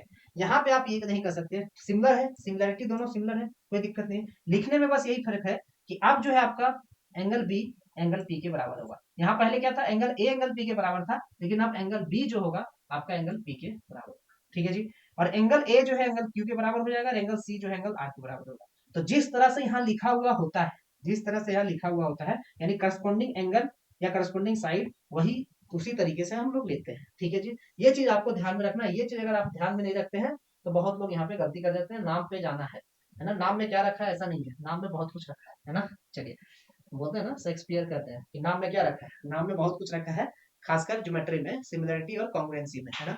सिमिलरिटी और कॉन्ग्रुएंसी में नाम में बहुत कुछ रखा है। ठीक है जी, तो अब यहाँ पे समझिएगा। अब मुझे बताइए, यानी एंगल क्यू जो है एंगल एस के बराबर होगा, एंगल क्यू जो है एंगल एस के बराबर होगा। तो एंगल क्यू एंगल एस इस ट्रायंगल का एस के बराबर होगा, है ना, क्यूपी क्यूपीएस। हाँ, ये वाला जो एंगल है ये इसका एंगल के बराबर होगा, है ना। यानी ये एंगल और ये एंगल क्या होगा, सेम। ये एंगल और ये एंगल क्या होगा, सेम होगा। अब यहाँ पे देखिए, यहाँ पे एस ये वाला एंगल और क्यू, यानी क्यूपीएस का एंगल एस, क्यूपीएस का एंगल एस, ये वाला एंगल, ठीक है, ये वाला एंगल, है ना, ये वाला एंगल क्यूपीएस का एंगल एस, और एस आर क्यू का angle Q, S R Q का angle Q, S R Q का एंगल क्यू, यानी ये वाला एंगल क्या होगा, सेम होगा। तो ये 52 है तो क्या होगा, ये भी 52 होगा। ठीक है, अगर ये 52 है, 106 है, तो ये कितना हो जाएगा, ये हो जाएगा आपका 52 6 58, ये 22, ये कितना हो जाएगा 22, तो ये 22 है तो ये भी आपका 22 हो जाएगा। तो 22 और 52 कितना हो गया, 74, 74 डिग्री इसका करेक्ट आंसर होगा। यहाँ एक्स निकालने की जरूरत भी नहीं पड़ी, है ना। अगर एक्स निकालना चाहेंगे तो यहाँ पे 106 बराबर 2x + 12 होगा। क्यों, क्योंकि आपका p बराबर r है। देखिए, p बराबर, ये p बराबर r है, ठीक है जी, p बराबर r है, लेकिन वो क्यों करेंगे हम, है ना, p बराबर r है, ठीक है, ये हम क्यों करेंगे, जब मेरा ऐसे निकल गया ना। तो 52 + 22 कितना होगा, 74 डिग्री, तो ऑप्शन नंबर 2 क्या होगा, करेक्ट होगा। क्लियर है जी। चलिए, तो ये चीज आपको ध्यान रखना है, करस्पॉन्डिंग वाला चीज को। If successive discount of 5%, 10% and P% are equivalent to a single discount of 31.6%, then value of P is। अब देखिए, मुझे एक चीज बताइए, सक्सेसिव डिस्काउंट में मान लीजिए मैं ऐसे बोलता हूँ, रेशियो मेथड में सक्सेसिव डिस्काउंट आपने पढ़ा होगा, है ना, रेशियो मेथड आपने पढ़ा होगा। मैं ऐसे बोलता हूँ कि मान लीजिए 20% का सक्सेसिव डिस्काउंट है, 25% का सक्सेसिव डिस्काउंट है, 30% का सक्सेसिव डिस्काउंट है। आपको बोलना है इक्विवेलेंट डिस्काउंट निकालना है, फॉर्मूला नहीं लगाना, रेशियो मेथड लगाइए। ठीक है जी, तो 20% का सक्सेसिव डिस्काउंट यानी 4 का समान, सॉरी 5 का समान 4, 5 का समान 4 में 25% का सक्सेसिव डिस्काउंट है 20%, 25% और 30%। तो 25% का सक्सेसिव डिस्काउंट है यानी 4 का समान 3 है, 30% का यानी 10 का समान 7। ठीक है, तो आप टोटल डिस्काउंट निकालना चाहते हैं तो ये हो गया आपका 4 4 कट गया, है ना, हो जाएगा आपका 50 और 7 21, यानी 50 का सामान आपने 21 में बेचा तो 29 आपने टोटल डिस्काउंट दिया 50 में से, 29 आपने टोटल डिस्काउंट दिया 50 में। तो बेसिकली आप क्या कर रहे हैं, इसको इसको मल्टीप्लाई कर रहे हैं, इसको इसको मल्टीप्लाई कर रहे हैं, है ना। क्या कर रहे हैं आप, 5 गुना 4 गुना 10 कर रहे हैं, 4 गुना 3 गुना 7 कर रहे हैं। अगर सिमिलर होता है तो काट देते हैं, है ना, सिमिलर होता है तो काट देते हैं। बेसिकली आपने 5 गुना 10 किया, क्या किया आपने, 5 गुना 10 किया, 5 गुना 10 किया, 4 गुना 7 किया, 3 गुना 7 किया, 3 गुना 7 किया 21 आया, यानी तो यहाँ पे जो चीज है उसको मल्टीप्लाई कर रहे हैं, यहाँ पे जो चीज है उसको मल्टीप्लाई कर रहे हैं, यही कर रहे हैं, है ना, यही कर रहे हैं। अब चीज को समझिएगा, अब यहाँ पे आपको आराम से निकल जाएगा, है ना। तो देखिए, यहाँ पे 5% का, अब ये हम मान लेते हैं कि p% को हम, p% को हम मान लेते हैं, p% को हम मान लेते हैं, p% को क्या मान लेते हैं कि y/x, छोड़िए p% को, हाँ x/y मान लीजिए, y/x मान लीजिए, कुछ नहीं, आपको बेसिकली यहाँ पे आप देखिएगा समझ में आ जाएगा ना, y/x मान लीजिए, x/y मान लीजिए, कुछ दिक्कत नहीं है। अभी जो क्वेश्चन बना रहा हूँ ना, क्वेश्चन से आपको अच्छे समझ में आएगा ना, मानिएगा मत, x/y कर दीजिएगा, ठीक है जी। तो यहाँ पे दिया है 5% का डिस्काउंट, तो 5% का डिस्काउंट दिया यानी 20 का सामान 19 में बेचा। यहाँ तक किसी को डाउट है तो बताइएगा। 10% का डिस्काउंट दिया यानी 10 का सामान 9 में बेचा, 10 का सामान 9 में बेचा, ठीक है। p% को आप x/y मान लीजिए, है ना, x/y मान लीजिए, y/x मान लीजिए, कुछ मत, जो भी मानना मानिए। लेकिन मैं क्या करता हूँ कि अगर मान लीजिए अगला डिस्काउंट रहता 20% का, अगला डिस्काउंट p की जगह मान लीजिए 20% का डिस्काउंट होता, 20% का डिस्काउंट होता, तो क्या लिखते हैं आप कि 4 का सामान, सॉरी 5 का सामान 3 में दिया, 5 का सामान 4 में दिया, माफ कीजिएगा, 5 का सामान 4 में दिया। तो हम ये कह देते हैं कि जो फ्रैक्शन वैल्यू है p का, वो फ्रैक्शन वैल्यू हम मान लेते हैं x/y, ठीक है, x/y, ठीक है। तो x का समान जो है आपका y में दिया, x का समान जो है आपका y में दिया, ठीक है। ये जो परसेंटेज का फ्रैक्शन वैल्यू आप मानते हैं ना, जैसे आप देखिए 20% का आपने डिस्काउंट दिया, 20% का डिस्काउंट दिया, तो इसको आप बोलते हैं 1/4, सॉरी 1/5, 1/4 नहीं, 1/5, ठीक है। यानी 5 में से 1 माइनस करते हैं, 5 में से 1 माइनस करते हैं, यानी 5 का समान 4 में दिया, 5 का समान किसने दिया, 4 में दिया, ठीक है। वही है, ये जो है आपका, ये आपका जो x है, ये x आपको 5 बता रहा है, और ये 4 जो है आपका y बता रहा है, 4 जो है आपका y बता रहा है, ठीक है जी, क्लियर है। चलिए अब यहाँ पे सीधे बताइए जो फाइनल डिस्काउंट है वो क्या है। फाइनल डिस्काउंट है 31.6% का।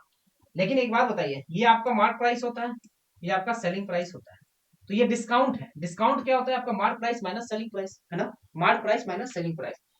तो 31.6% का डिस्काउंट दिया, है ना, 31.6% का डिस्काउंट दिया। तो मान लीजिए सामान आपका 100 रुपया का होता, 31.6 का डिस्काउंट देते हैं, तो कितने में मिलता, ये आपको मिलता 70, 70 और 1.6, 68.4, 68.4 कितने में मिलता है ना, 68.4 में। तो अगर सामान 1000 का होता तो कितने मिलता है, 684, ये होता है ना 684 पे। तो ये क्या हो जाएगा, यहाँ 1000 हो जाएगा, और यहाँ हो जाएगा आपका 684। ये चीज आपको ध्यान में रखना है ना, ठीक है जी। फ्रैक्शन एक्चुअली क्या है ना, अगर आप पी को एक्स बाय वाई मानेंगे तो ये basically Y minus X, sorry X minus Y है। यहाँ पे अगर आप पी पी बेसिकली क्या होगा, पी हो जाएगा आपका X minus Y by X, ये होगा आपका पी का जो फ्रैक्शन वैल्यू क्या होगा, X minus Y by X होगा, ठीक है। अभी आगे समझ में आ जाएगा आपको, है ना। चलिए अब मुझे एक बात बताइए, फटाफट मुझे बताइए, अब क्या करते हैं हम, इन तीनों का गुना करते हैं, इन दोनों को गुना करते हैं, और ये बराबर आता है ना, इन तीनों को गुना करने पर ये आता है, इन तीनों को गुना करने पर ये आता है। तो यही हो गया बेसिकली आपका, क्या हो गया, 20 गुना 10 गुना एक्स बटा 19 गुना 9 गुना वाई। यहाँ पे आप डायरेक्ट भी काट सकते हैं, है ना। यहाँ पे 20 या पे 0 0 करके इसको काट सकते हैं ना, क्योंकि बेसिकली ये आपका 1000 आएगा, यहाँ पे क्या होगा 1000 आएगा। आप यहाँ पे भी सॉल्व कर सकते हैं, यहाँ भी डायरेक्ट आप कटन कुटुम कर सकते हैं, है ना। यहाँ भी आप डायरेक्ट काट पीट कर सकते हैं, यहाँ 0 0 काट देंगे, है ना, 0 0 काट देंगे तो ये 2 0 कट जाएगा। तो बेसिकली यहाँ पे भी देखिए 2 0 कट जाएगा, तो जरूरी नहीं है कि ये स्टेप आपको लिखना है ना। मैं समझाने के लिए आपको बता रहा हूँ, ये आपका 2 0 कट जाएगा, है ना, 2 0 कट जाएगा। यहाँ से भी आप डायरेक्ट काट सकते हैं, 9 से काट देंगे, 9 सत्ते 9 सत्ते 63, 9 छः 54, 76 आ जाएगा, है ना। तो यहाँ से आप डायरेक्ट काट सकते थे, ठीक है जी। चलिए तो यहाँ भी आप डायरेक्ट कैंसल आउट कर सकते हैं। यहाँ से देखिए 9 सत्ते 63, 9 छः 54, 19 से काट देंगे, 19 चौक 76, तो यहाँ पे कट गया सब कुछ, है ना, 19 चौक 76, 2 से इसको काटेंगे तो 5 बार। तो ये हो गया आपका एक्स बाई वाई, क्या हो गया, एक्स बाई वाई हो गया आपका 5/6, ठीक है। एक्स बाई वाई क्या हो गया आपका 5/4, ठीक है जी। यहाँ पे अब बेसिकली आप यहाँ पे x बराबर क्या हो गया 5 और y बराबर 4, यानी 5 का समान आपने 4 में दिया, 5 का समान आपने 4 में दिया। तो कितने का डिस्काउंट दिया, डिस्काउंट दिया आपने 1 का, 1 का डिस्काउंट दिया किसमें, 5 में से, तो ये हो जाएगा 1/5 गुना 100, यानी 20% का डिस्काउंट दिया। तो देखिए मैंने p का वैल्यू क्या बताया था, p का वैल्यू क्या होता है, x minus Y divided by X होता है, यही मैंने बोला था ना। p का वैल्यू क्या होगा, x minus Y divided by X. तो x यानी 5 minus 4, 5 minus 4 divided by X, ठीक है। 5 माइनस 4 यानी 1 डिवाइडेड बाई एक्स यानी 5, गुना 100 कीजिए, यही आपका पी परसेंट हो जाएगा, तो 20%। पी परसेंट कितना हो गया, 1/5, पी का फ्रैक्शन वैल्यू, पी अगर 20% होगा तो फ्रैक्शन वैल्यू क्या होगा, 1/5 होगा, ठीक है जी, क्लियर है। तो इतना समझाने का मेरा मतलब यही है कि जब भी आपका ये इसमें रहे, है ना, क्या बोलते हैं उसको, वेरिएबल में रहे, ठीक है। यहाँ पे अगर एक्स वाई जेड कोई वेरिएबल रहे तो आप इस तरह से क्वेश्चन को कर लेंगे तो ज्यादा आसान हो जाएगा आपके लिए, ठीक है।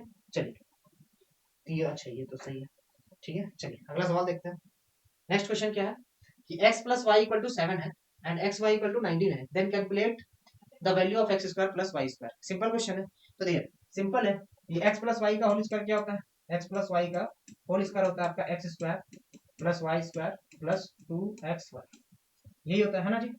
तो x प्लस वाई का स्क्वायर यानी 49, X square plus Y square आपको निकालना है, X square plus Y square निकालना है। Basically X square plus Y square क्या होगा, सिंपल, अभी हम a प्लस बी प्लस सी का होल स्क्वायर वाला फॉर्मूला में देंगे, सेम वही लग जाएगा। एक्स प्लस वाई का whole square equal to X square plus Y square plus 2xy। तो X square plus Y square क्या हो जाएगा, एक्स प्लस वाई का whole square minus 2xy, minus 2xy, है ना। तो यहाँ पे सीधे कर देते वही, है ना, सीधे आप क्या कर देंगे, एक्स प्लस वाई का होल स्क्वायर माइनस 2xy, ये हो जाएगा 49 माइनस 2xy, xy का वैल्यू कितना है 19, ये हो जाएगा 38, ये हो जाएगा आपका X square plus Y square, ये हो गया आपका 11, X square plus Y square क्या हो गया आपका 18, 11 कितना हो गया 11, तो 11 इसका करेक्ट आंसर, ऑप्शन नंबर 4 क्या होगा करेक्ट होगा, क्लियर है जी। चलिए कितना टाइम हो गया, चलिए अब 5-10 मिनट में खत्म हो जाएगा क्लास, ठीक है। चलिए ये what is the value of sec square theta minus cot square 90 minus theta. तो बताइए कॉट 90 माइनस थीटा क्या होता है, टेन थीटा होता है, क्या होता है, tan theta. Cot 90 minus theta क्या होता है, टेन थीटा होता है। तो कॉट स्क्वायर 90 माइनस थीटा क्या होगा, टेन स्क्वायर थीटा। तो sec square theta minus tan square theta क्या होता है जी, टेन स्क्वायर थीटा होता है आपका one. Sec square theta minus tan square theta क्या होता है, वन होता है। तो ऑप्शन नंबर 2 क्या होगा, करेक्ट होगा। ठीक है जी, क्लियर है। ऑप्शन नंबर 2 क्या होगा, करेक्ट होगा। चलिए नेक्स्ट क्वेश्चन क्या है, सिंप्लीफाई करना है। तो ये हो जाएगा आपका 20, ये हो गया 30 माइनस 20 हो गया 10, ये 30 माइनस 20 क्या हो गया 10, और 20 और 10 कितना हो गया, 20 प्लस 10 क्या हो गया, ये हो गया आपका 30। और 50 माइनस 30 कितना होगा, 50 माइनस 30 हो गया 20। तो 20 इसका करेक्ट आंसर होगा, है ना, 20 क्या होगा, करेक्ट आंसर होगा। ठीक है, सिंपल क्वेश्चन है ना। चलिए अगला सवाल देखते हैं फटाफट।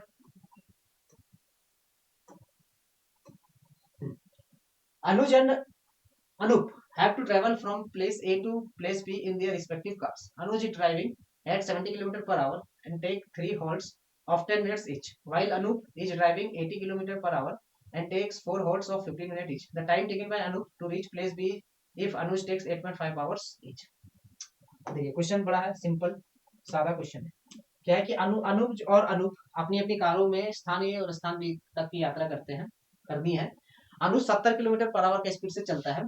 उसके बाद क्या है, और प्रत्येक 10 मिनट के 3 पड़ाव लेता है। ठीक है, अनुज क्या है, अनुज का स्पीड है 70 किलोमीटर पर आवर और 3 स्टॉप लेता है, 3 हॉल्ट लेता है। हर हॉल्ट का जो टाइम है वो 10 मिनट का है। कितना है, 10 मिनट का टाइम। और अनूप 80 किलोमीटर पर आवर के स्पीड से चलता है और वो 15 मिनट का हॉल्ट लेता है और वो 4 हॉल्ट लेता है। ठीक है, अनूप कितना लेता है, 4 हॉल्ट लेता है। तो बताइए अनुज को स्थान बी तक पहुंचने में 8.5 घंटे लगते हैं, तो अनूप को कितना टाइम लगेगा। ठीक है, अगर अनुज 8.5 घंटे में पहुंच जाता है तो अनूप कितना टाइम में पहुंचेगा।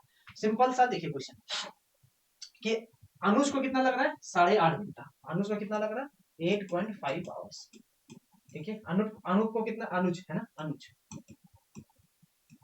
अनुज को कितना लग रहा है, 8.5 आवर्स।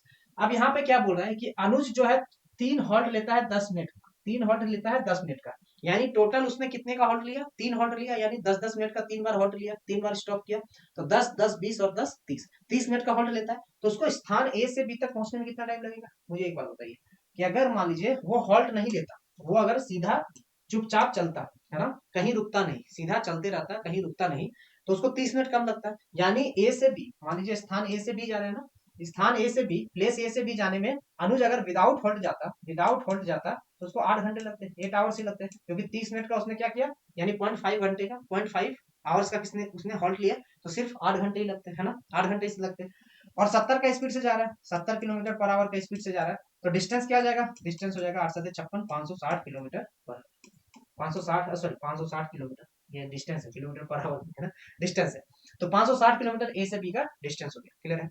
अब यहाँ पे देखिए अनूप जो है 80 किलोमीटर पर आवर का स्पीड से जा रहा है और 4 बार हॉल्ट लेता है, कितना, 15 मिनट का। ठीक है, तो 80 अब विदाउट हॉल्ट अगर अनूप जो है ए से बी बिना हॉल्ट का जाएगा, मतलब बिना रुके जाएगा, कहीं रुकेगा नहीं, तो उसको कितना टाइम लगेगा। तो अनूप का जो टाइम है वो क्या होगा, अगर बिना रुके जाएगा तो 560 बटा 80 का स्पीड से कितना टाइम लगेगा, 8×7 = 7 घंटा लगेगा, है ना। लेकिन वो क्या करता है, 15 मिनट का हॉल्ट लेता है 4 बार, 15 मिनट का हॉल्ट लेता है 4 बार, यानी टोटल 15×4 यानी 60 मिनट, 60 मिनट का हॉल्ट लेता है। 60 मिनट होता है आपका 1 घंटा के बराबर। कितना लेता है, 1 घंटा के बराबर। तो 1 घंटा का हॉल्ट लिया, ठीक है, और यहाँ पे जाने में इसको कितना लगा विदाउट हॉल्ट, ये 7 घंटा। तो ये total 7 plus 7 hour plus 1 hour 8 hour, तो 8 घंटा लगेगा अनूप को पहुंचने में। तो 8 घंटा इसका करेक्ट आंसर होगा, 8 घंटा क्या होगा, करेक्ट आंसर होगा, क्लियर है। चलिए अगला सवाल देखते हैं, बड़ा क्वेश्चन है। राघव कवर से distance of 3300 in 45 3300 metre in 45 minutes. What is his speed, उसका स्पीड क्या है। तो स्पीड इक्वल टू क्या होता है, distance by time. Speed equal to होता है आपका डिस्टेंस बाय टाइम। डिस्टेंस क्या है, 3300 मीटर है, 3300 मीटर है, और यहाँ पे 45 मिनट, तो किलोमीटर पर आवर में आपको पूछा गया है स्पीड, है ना। तो मिनट को हम आवर में चेंज करेंगे और मीटर को किलोमीटर में चेंज करेंगे। तो 3300 को अगर हम किलोमीटर में चेंज करेंगे तो डिवाइडेड बाय 1000 करना पड़ेगा। तो 3300 बटा 1000, और टाइम आपको क्या बोल रहा है, टाइम 45 मिनट है, इसको मिनट में चेंज करना है तो गुना क्या करेंगे, डिवाइडेड बाय 60 करेंगे। तो ये टाइम आपका 45 डिवाइडेड बाय 60, तो 60 ऊपर चला, सिंपल हो गया, है ना। तो ये 3 4 0 0 0 0 11, ये आपका 2, ये आपका 11 दूनी 22 बटा 5, ये हो जाएगा आपका 4.4 किलोमीटर 4.4 किलोमीटर पर आवर। तो ऑप्शन नंबर 3 क्या होगा, करेक्ट होगा। क्लियर है। चलिए अगला सवाल देखते हैं। नेक्स्ट क्वेश्चन क्या है, the monthly income of a person was ₹12,000 and his monthly expenditure was ₹8,000। Next year his income increase by 10% and his expenditure increase by and in his expenditure by 8%, find the percentage increase in saving। ठीक है, एक आदमी का income जो है 12,000 रुपया है और एक्सपेंडिचर है 8,000, है ना। अगले साल क्या होता है, इनकम आपका 10% बढ़ जाता है और एक्सपेंडिचर 8% बढ़ जाता है, तो सेविंग कितना बढ़ा, सेविंग कितना बढ़ा, ये आपसे पूछ रहा है, सेविंग कितना बढ़ा। तो देखिए यहाँ दिया है आपका इनकम, यहाँ दिया आपका एक्सपेंडिचर। ठीक है जी, इनकम दिया आपका 12,000, एक्सपेंडिचर आपका 8,000। रेशियो निकालेंगे तो ये हो गया आपका 3:2, ना काटेंगे तो क्या हो जाएगा आपका 3:2। तो हम मान लेते हैं इनकम 300 रुपया है, एक्सपेंडिचर आपका 200 रुपया है। ठीक है, इनकम आपका 300 रुपया है, एक्सपेंडिचर आपका 200 रुपया। तो सेविंग क्या हो जाएगा, सेविंग हो जाएगा आपका 100 रुपया। सेविंग क्या हो जाएगा, 100 रुपया। क्लियर है, क्लियर है, बात समझ में आया। अब इनकम कितना बढ़ गया, इनकम 10% बढ़ गया, यानी 300 का 10%, 30 रुपया आपका इनकम बढ़ गया, 30 रुपया आपका इनकम बढ़ गया। एक्सपेंडिचर कितना बढ़ा, एक्सपेंडिचर आपका 8% बढ़ा, 200 का 8%, यानी आदमी 200 का 8% कितना हो गया, 16 रुपया आपका एक्सपेंडिचर बढ़ गया। 16 रुपया एक्सपेंडिचर बढ़ गया, तो सेविंग कितना बढ़ा, सेविंग आपका 14 रुपया बढ़ा, है ना। 30 माइनस 16, 14 रुपया आपका सेविंग बढ़ गया। सेविंग कितना बढ़ गया, 14 रुपया। ठीक है जी, 14 रुपया सेविंग बढ़ गया। तो 14 रुपया आपका सेविंग बढ़ा कितने में से, 100 में से। तो कितना परसेंट बढ़ा, 14/100 गुना 100, 14/100 गुना 100, यानी 14%। 14% का आपका सेविंग बढ़ गया, तो 14% इसका करेक्ट आंसर होगा। क्लियर है, बात समझ में आया, बात समझ में आया तो बताइए, है ना। कि पहले आपका इनकम जो है 30 रुपया बढ़ा, एक्सपेंडिचर आपका 16 रुपया बढ़ गया, तो सेविंग कितना बढ़ा, 14 रुपया बढ़ गया। पहले सेविंग था 100 रुपया, अब बढ़ के 14 रुपया और बढ़ गया, यानी कितना बढ़ा, 14% बढ़ गया। ठीक है जी, 14 100 का कितना होता है, 14% होता है ना, सिंपल है। चलिए अगला सवाल देखते हैं, ग्राफ का है ना। देखिए ग्राफ का क्वेश्चन है, फटाफट बनाए कि what is the difference between the total production of cotton and khadi. ठीक है, कॉटन और खादी का प्रोडक्शन बताना है। ये आपका जूट, कॉटन, सिल्क, ये कॉटन है आपका। ठीक है, ये आपका कॉटन है और ये आपका खादी है। ठीक है, मैं लिख देता हूँ डेटा, ये आपका 100, ये आपका 114 है, ये 120 है, ये 121 है, ये आपका 118 है, ये आपका 120 है, ये आपका 125 है, ये आपका डेटा दिया हुआ है। तो what is the difference between the production of cotton and khadi. तो टोटल प्रोडक्शन ऑफ कॉटन और टोटल प्रोडक्शन ऑफ खादी का डिफरेंस निकालना है, ये डेटा आपका दिया हुआ है। ठीक है, ये कंपनी है, कंपनी बीसी, 3 कंपनी प्रोड्यूस करता है। तो टोटल प्रोडक्शन ऑफ कॉटन निकालेंगे, 114, ये हो गया आपका 300, 300 और 341 और 14, 355, 355 हो गया कॉटन। और डिफरेंस निकालना है खादी का, है ना। 200, 300, 345 और 18, 345 और 18, 363, 363। तो डिफरेंस कितना हो गया, डिफरेंस हो गया आपका 8, 8 का डिफरेंस हो गया। तो 8 इसका करेक्ट आंसर होगा। ठीक है जी, चलिए अगला सवाल देखते, लास्ट क्वेश्चन है ना। टाइम के अंदर ही हो गया ना, हाँ लगभग मैं मानता हूँ कि 1 घंटा 8-10 मिनट है ना लगेगा। थोड़ा सा एक्चुअली चीजों को ना थोड़ा एक्सप्लेन करने में थोड़ा टाइम लगता है, तो आप लोग भी थोड़ा टॉलरेट कर लीजिएगा ना। चलिए, और कोई भी डाउट वगैरह हो ना, किसी भी तरह का डाउट है तो आप कमेंट जरूर करके बताइए, कमेंट में डाउट को बताइएगा, डाउट को मैं देखता रहूंगा, है ना। जो भी डाउट होगा आपका मैं रिप्लाई कर दूंगा। ठीक है, चलिए ये फॉलोइंग बार ग्राफ, ये जो ग्राफ दिया हुआ है ये बता रहा है shows the percentage growth in unit of fan and cooler in some year. ठीक है, ये आपका दिया है परसेंटेज ग्रोथ इन सेल, यानी 2021 में ये आपका क्या दिया, ये कूलर है ना, ये जो है आपका ऑरेंज वाला कूलर है, कूलर, और ये फैन है, ब्लू वाला क्या है, फैन है। तो कूलर में कितना ग्रोथ हुआ और फैन में कितना ग्रोथ हुआ, ये आपसे पूछ रहा है। ठीक, ये आपको दिया हुआ है परसेंटेज ग्रोथ।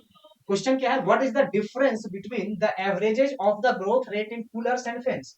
मतलब कूलर, कूलर का जो आपका ग्रोथ का परसेंटेज है ना, उसका एवरेज निकालना है, और फैन, फैन का जो आपका ग्रोथ का परसेंटेज है उसका एवरेज निकालना है, उसका डिफरेंस निकालना है, वही आपसे पूछा गया है। तो मैं लिख देता हूँ डेटा, अगर आपको दिख नहीं रहा है, 60 है, ये 72 है, ये आपका 54 है, और ये आपका 45 है। ठीक है, आप भी प्रैक्टिस करते रहिएगा, मतलब आप एक बार स्टॉप करके ना वीडियो को प्रैक्टिस जरूर कीजिएगा। ये आपका 30 है, ये आपका 20 है। तो बस आपसे सिंपल पूछ रहा है, सिंपल क्या क्वेश्चन है कि जो परसेंटेज ग्रोथ है आपका कूलर का, कूलर का जो परसेंटेज ग्रोथ है उसका एवरेज निकालना है ना, चारों का एवरेज निकालना है, और आपका फैन का जो परसेंटेज ग्रोथ है उसका भी एवरेज निकालना है, दोनों का डिफरेंस निकालना है। तो सबसे पहले हम दोनों का डिफरेंस निकाल लेंगे, एवरेज में क्या करेंगे, 4 से डिवाइड कर देंगे ना। ठीक है, जो डिफरेंस आएगा उससे हम 4 से डिवाइड कर देंगे, तो वो एवरेज डिफरेंस निकल जाएगा ना। तो जोड़ दीजिए, 60 और 72 कितना हो गया, तो यहाँ पे है आपका 60, 72, 45, 54, तो ये हो गया आपका 60 और 72 ये आपका 45 और 55 99 99 171 231 कितना हो गया आपका 231। ठीक है 231। ठीक है जोड़ दीजिए 5 और 9 2 11 है ना।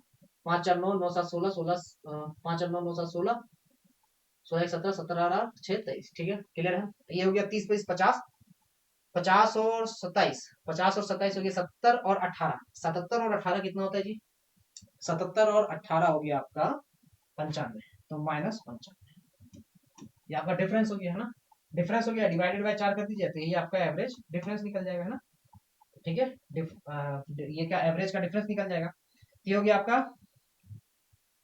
136 कितना हो गया 136 ये हो गया आपका 4 तिया 12 और 4 चौके 16 तो 34 का डिफरेंस है। कितना का डिफरेंस है तो एवरेज डिफरेंस क्या है 34 का। यानी कूलर का जो प्रोडक्शन है और आपका फैन का जो प्रोडक्शन है उसका एवरेज डिफरेंस कितना है 34 है। ठीक है जी चलिए तो ये हो गया आपका क्लास खत्म है ना। तो आई होप कि आपको जितने भी 25 क्वेश्चन मैंने आपको पढ़ाया ये आपको अच्छे से समझ में आएगा। कोई भी डाउट है तो आप कमेंट करके बताइएगा। ठीक है नेक्स्ट क्लास हम लोग लेंगे 21 जुलाई शिफ्ट 1 था ना 21 जुलाई शिफ्ट 2 का। ठीक है चलिए thank you so much for this class have a nice day.